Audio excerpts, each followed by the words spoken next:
The Haunted Candle of ꜱᴜዓይ낳ᴜ. In August of 2013, I visited the small town of ꜱᴜዓይɁville, Louisiana, to investigate the cellar of a small, abandoned farmhouse. I was drawn to this farmhouse because, in 1932, a woman was murdered here, and in 1933, her husband mysteriously vanished. While this situation alone was not of particular interest to me, the story surrounding it captured my attention. The following is the history of the Haunted Candle of ꜱᴜዓይန့ville, as I have come to understand it. In 1932, the farmhouse in ꜱᴜዓይန့ville, Louisiana was owned by Adam and Emily Benoit. Adam was a farmer, a hard man, and not a particularly likable one. Although he did run a successful farm, he was also an alcoholic and spent most nights at the local pub.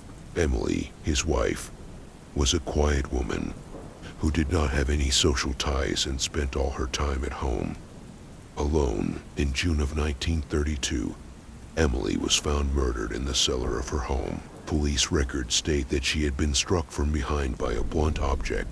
The police were able to determine that she did not die immediately. She had crawled from the place of impact to the back of the cellar. In her outstretched hand was a candle holder, which would have been the only source of light in the dark and dingy cellar. Adam Benoit was listed as a primary suspect, but he had an alibi. He was with his friend that night at the pub.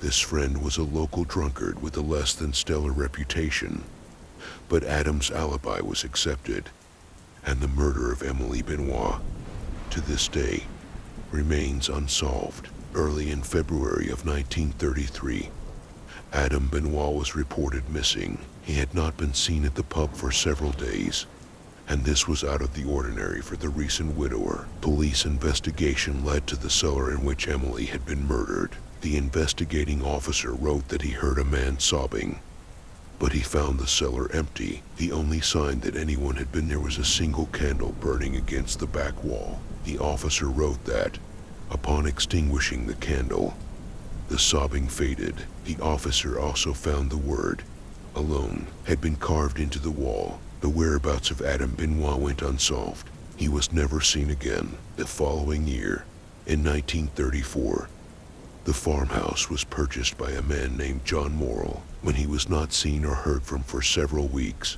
police officers once again entered the cellar. They found the very same candle flickering dimly in the shadows. The police officers once again reported hearing a man sobbing and noted having seen the shadow of a woman flickering in the candlelight.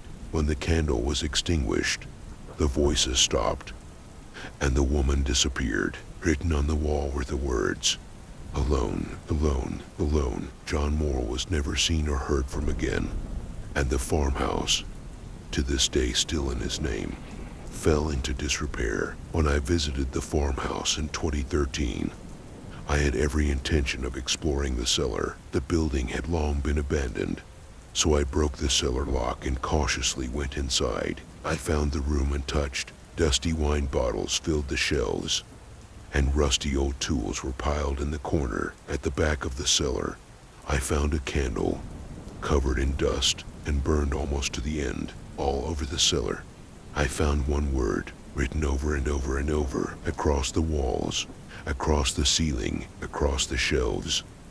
"Alone, alone, alone." As I had expected, the word was written in two distinct styles, and I had come prepared. I compared the writing to that of the journal of Adam Benoit and the deed of John Morrill. The two styles were identical.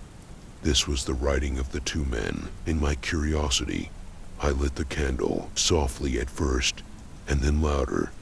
I heard sobbing, the sound of lost, hopeless men, the weeping of those abandoned to an eternity of nothingness. And in the shadows, the figure of a woman slowly drifted into view, dancing towards me. I quickly extinguished the flame and left the cellar. Of course, I brought the candle with me. The Haunted Candle of ꜱᴜዓይ뾱ville has sat quietly in my collection for several years now. Only once since that day did I light the candle. I was in my attic, amongst my collection, and almost immediately I heard the quiet sobbing of the poor souls lost in time. I immediately snuffed out the flame. The next day, Carved into a rafter in my attic, I discovered a single word: alone. To the person who purchases the haunted candle holder, the item will be meticulously packaged and delivered with a copy of its history. Thank you for listening this tall tale, and I wish you all the best. Sincerely.